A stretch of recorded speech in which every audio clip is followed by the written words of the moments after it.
2018, the Victorian Chapter of Learning Environments Australasia worked together to explore the idea of making sense of innovative learning environments.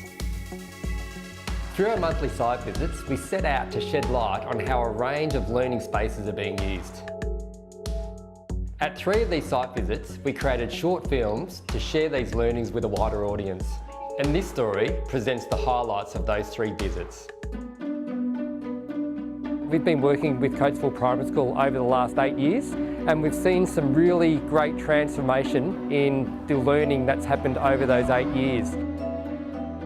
With that change in the way teaching and learning was occurring and the way teachers interacted with students, we needed the buildings to suit that style of teaching and learning.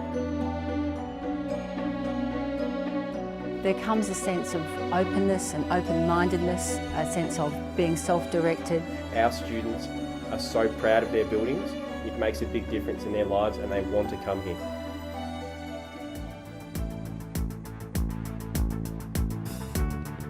Learning Environments Australasia, the Victorian chapter, brings attention to good architecture with the goal of improving education outcomes. So we're here in Wyndham Tech School, which is one of 10 new tech schools being delivered around Victoria. They're really high-tech STEM, so science, technology, engineering, maths, hubs that are shared by many schools in a local area. We wanted spaces where everything was mobile, everything can be moved around. Within a few moments, within a few hours, the entire building can be reconfigured.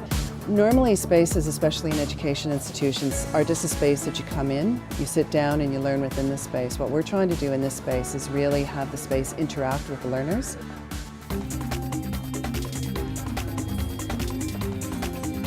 I'd like to welcome everybody to Learning Environment Australasia's Victorian Chapter monthly visit.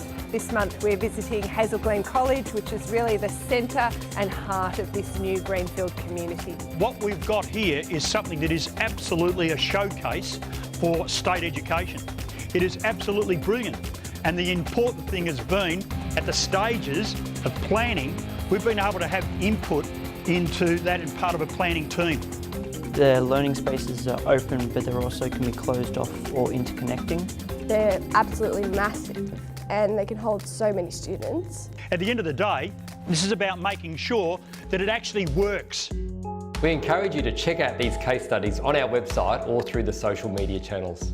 We'd really like you to come along to one of our site visits next year, bring a colleague and be part of the learning as we experience the best school designs and how educators and architects are making sense of them for high quality education. And keep an eye out for the 2019 events calendar and come along and share the experience with us.